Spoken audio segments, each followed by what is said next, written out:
So in today's video, I'm going to be going from Herald to Immortal, and from each bracket, I'm going to be giving one tip that I think applies best and that you should learn. If you're in that bracket, you should learn particularly well.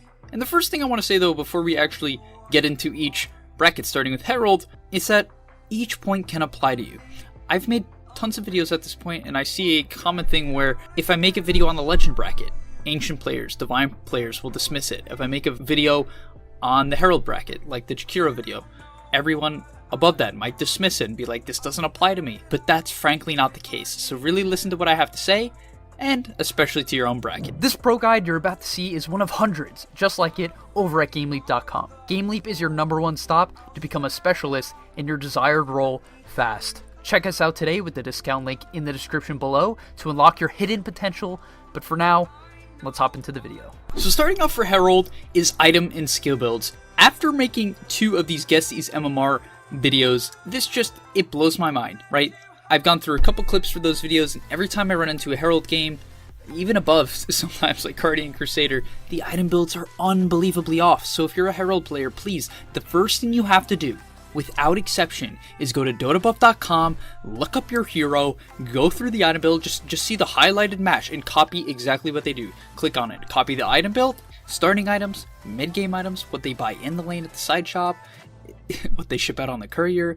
Literally watch it, copy it exactly. Do not bounce off, and this will already give you a severe advantage over your opponents, because the amount of times I see items like Maelstrom first before stats, or a Radiance Rush with no bracers, is mind-blowing, and it's going to hold you back. And the second half is you go with the wrong spells, how do you win your lane? Like, I see so many players lose lane because 1, they don't have the right items, and 2, they're going the wrong skill builds.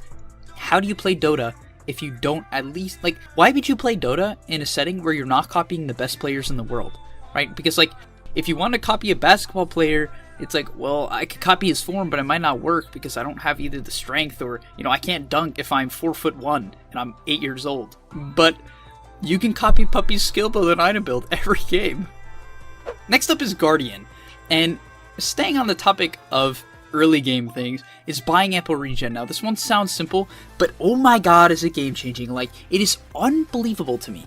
Unbelievable how little regen people buy, even up to Immortal. It blows my mind, but in particular in the Guardian bracket, and around the lower medals, why does every hero buy 3 tangos? Like, why is every player going 3 tangos? Limited mana regen, almost no clarities on the supports, limited to no mangoes. I've even seen no stout shield on multiple melee heroes, which isn't regen, but these all culminate to regen. In fact, things like Magic Stick. Why do people not buy Magic Stick? This item is legitimately broken, and it is the best item in the side shop besides Quelling Blade for melee heroes, right? It is unbelievably good. It helps you sustain your harass because it gives you mana. It lets you win a trade. It can be the difference between getting a kill or not, and people don't buy it. But the main thing for this point is if you are a Guardian player and you find that you're having trouble keeping your net worth up or even laning well, there can be one simple answer. Buy clarities and buy salves. I recently went over an Alchemist replay and I realized that the reason why players couldn't jungle as much as they wanted to is because they didn't buy the extra salves. They were like, oh, this lane's easy. I'm laning against a Naga Siren. And as a result, they're like, nah, I don't need the salves. And they couldn't jungle because you needed the salves to jungle to level 6 faster. Regen has to be looked at in the manner of it's literally an item that allows you to apply aggression, but also is an item that allows you to play defensive if needed. It does both things. So please buy a lot of it. Moving on to Crusader, we have spamming spells in lane, and this is one I'm very passionate about. In fact, please, every other bracket, listen to me, please. I'm saying this Crusader specific because I want you to really start this from the beginning, especially if you're newer or at a lower MMR and you want to improve. This is a huge deal. Start getting used to trying to trade around your spell cooldowns. I mean, you might be like, well, if I'm playing TB, do you want me to just cast meta off cooldown? Kind of, actually, but like, maybe that wasn't the best example in my head, but no, the point is, if you're playing someone like Lina in the side lane, I do want you to constantly go for LSAs, because if we go back one step, if you have the ample regen, you can afford to do that, and if you have the regen and combine that with spamming spells in lane, you're going to have success, right? If you cast 3 more stuns than the enemy opponent, who do you think wins the trade? It's like one of those math problems. If like Molly has 5 cookies and Jack has 3, who has more cookies? It's extremely simple, but for some reason, players are so greedy and don't look at it like that. Just cast your spells. If you're a Juggernaut, spin early. Even if you feel like it's maybe not the best spin, get used to doing damage with your spells. Don't rely on simply someone overstepping their boundary and you panicking and being reactionary. Set things up, make calls, and play around your spells. On to Archon. One thing for Archon and above that I think is brutally important for every single core player, and actually even supports, I highly recommend you get good at this, is learning to get near perfect with last hits. And obviously there's a lot of ways to train this. It's one of the easiest things to train in Dota, and in my opinion, it's like a top 3 thing of what you need to improve on to actually get to whatever level you want to. Because last hits define the laning stage, right? Last hits are the laning stage. And as a result, if you cannot get 25 last hits by 5 minutes, and then around 50 by 10 in the majority of your games, you will not rise to the high enough MMR brackets coming up from Archon that you want to. You simply will not. There will come a point where your fighting playstyle or your ability to just outplay your opponents will hit a wall. And maybe it already hit a wall. So what I highly suggest to you guys, especially all you Archon players, set this as a goal for yourself. 25 last hits by 5 minutes and 50 by 10. And if you're a support player, I know there's a lot of support players out there, even like immortal support players who just never got good at last hitting because they just decided that it wasn't part of their role. No, literally it is almost more important for you to get perfect CS under tower and understand how to CS under tower, to set up the creeps for your carry in those situations, and also to have enough gold to afford boots, a stick, and wards when you get the chance to farm that one wave when your carry feeds. Let's move on to Legend. So for Legend, I want to clarify that I think this is the point where I not see a switch in Dota, but I think I consider it's like the second half of Metals, right? There's 8 in total, and Legend is like where you push the boundary of being somewhat serious about Dota. Obviously, I don't know every player. There's that's pretty ridiculous, but just from play. So this is where I want to go into a little bit more theory. So what I want to say for Legend is I think you should start clarifying a role. Now, can playing every hero in Dota and doing something like the all-hero challenge, even up to Immortal, be useful? Of course, it has its uses, and I'm not going to say I was a particular spammer, but something I did in particular that I thought was very useful was I would often pick a hero, I'd become very in love with the hero, and not because I thought this was a good idea, but just because I wanted to, I'd play 3 to 5 games in a row of that hero, and as a result, I would begin to understand their strengths and weaknesses. So if I played against it, I would also understand those things and be able to beat it. So playing different heroes was fine, but I at least spammed 3 to 5 games in a row of heroes, right? It was something I just naturally did, and I think it helped me improve at the rate I did, which is pretty quick. It was generally fast, and that is why, if you were in the Legend bracket or above, clarify a role. I really think this is the best way to improve. Pick a role and start spamming heroes at least 3 to 5 games in a row to get a better feel at what they're strong and weak at, because otherwise it's hard. It's very hard to learn the big picture of Dota if you can't even understand what your hero's spells do in every single situation. For Ancient, I want to say that I think you need to learn how to become a top net worth as a core, right? And for supports, I think you need to reliably learn how to win lanes. So I think for these 2 roles, in my head, there is a general basis for gaining MMR. For cores, it is learning how to become top net worth reliably. And that at this point in Ancient, people are pretty good at laning. They buy generally the right items, they have a general role, they're heroes that they like, and as a result, what you have to be able to do is learn how to snowball if you're a core. You have to be able to get to the top each game because that is your role. I really think players are overthinking it. If you're not at the top level, stop trying to figure out how to be like OG right now, right? I think it's great to learn from them and understand their ideas, but if you're an Ancient player, you need to just learn how to hit more creeps than the opponent. Right? Unfortunately, to some extent, I believe that if you just want to get to Immortal, you should just learn how to get like infinite amount of last hits and pick the most greedy heroes. It really does work. So if you're trying to gain MMR from Ancient in particular, or just as a core player, get top net worth every single game. And then, if that doesn't work, you can complain about your teammates to me personally. I'll then console you.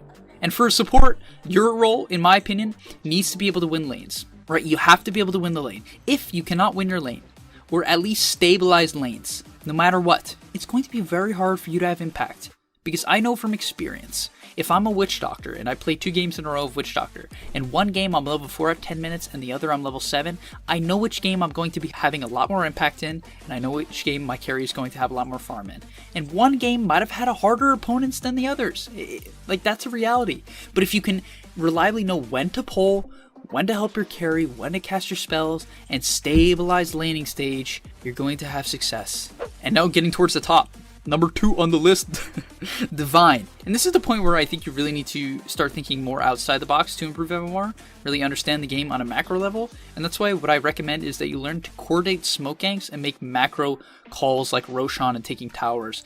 Now, at the same time, can you just farm your way to victory in AFK and not speak to your teammates? Yes. As a support player, can you learn how to go 5-0 coming out of the lane every single game and get to Immortal? Yes, you could. You could learn how to do these things. That works. But at the same time, that could take a lot of time and be very boring for a lot of players. And what can be more fun is playing the team aspect of the game, especially with friends. And that's why I highly recommend, no matter what bracket you are, but especially at Divine when it's become faster and more coordinated, you buy a lot more smokes and start just ganking your opponents, right? If it's 30 minutes in, buy a smoke. If it's 10 minutes in, it doesn't matter what row you are. Buy a smoke, make a call, shift even lanes for farming, right? If you're a carry player, be like, all right, let's smoke. I'm a Sven. Gank the top lane with your support and then farm the wave next to it. That's a really high impact play that I think more players can make use of and can be completely game changing for a lot of players around this MMR. And the second half to that would be learn how to Rosh. Like, that's my biggest thing. No one Roshes. Even in Immortal games, it takes people forever. So if you're a Guardian, Herald, Crusader, Archon, doesn't matter, player, and you can learn when to get your team to Rosh before going for hard towers that can be easily defended, you're going to win games strictly off that. And finally, for all you Immortal watchers, hopefully there's quite a bit of you, and this is what I have to say, right? Once I got to this point, I definitely think it begins to become sometimes a little confusing on what you actually need to do to improve, as often a lot of these players can feel like they're at a pretty good point. And what I will say is something that helped me in particular, actually, but I did this throughout my entire Dota career, so listen guys, if you're lower, I still recommend you take this tip. Join teams and start to bounce ideas off each other. Right, and when I mean each other is your teammates. Every time I played on a team, and I've played on more than 10 teams, every time I came off the team, I would end up gaining 200 to 300 MMR the next week. Did I necessarily keep that MMR? No, but I was always in a state of clarity because I would play with people that, tilted a little less than pubs. I would get the real feel of Dota, I would enjoy it, and as a result, I would take the game more seriously, right? Not only that, but I could take the ideas of my teammates and implement them into my pubs. I've learned countless things from different players, right? And the way I did this was I would add people randomly from my pubs. I would message them. I just add them to my friends list, message them, and that helped me get on multiple different teams. The other thing I did was go on Reddit and join random teams for there. I really did whatever it took to get on these teams. And as a result, I could learn everything from every player. I respected their ideas, I was willing to listen, and that completely skyrocketed my growth because I understood Dota from multiple different perspectives. From the support role, if I was a core player, I could learn the supports and the offlaners idea, and vice versa, right? I've played every role on a team, and I genuinely believe that's helped me a lot because I understand the competitive aspect of Dota from multiple people's perspective and not just my own. Because frankly, I think our brains are very limited, and it's why it's great to bounce ideas off each other in a community like the Game League Discord too. Thank you guys for watching. Hopefully you enjoyed and learned a little bit about Dota. If you did, please do like and subscribe. And of course, ping me in the Discord if you have any questions or would just like to chat. Peace. Are you tired of being hard stuck at your rank? Over at GameLeap.com, we have a library of hundreds of guides authored by pro players and coaches covering literally every aspect of Dota. Whether you're looking to master a new hero or role, or just polish up your existing skills, GameLeap is the proven place for competitive gamers to hone their craft and unlock their secret potential. Hit the link on screen right now, to take advantage of our special offer for a 25% discount, guys. 25%, and start your journey today.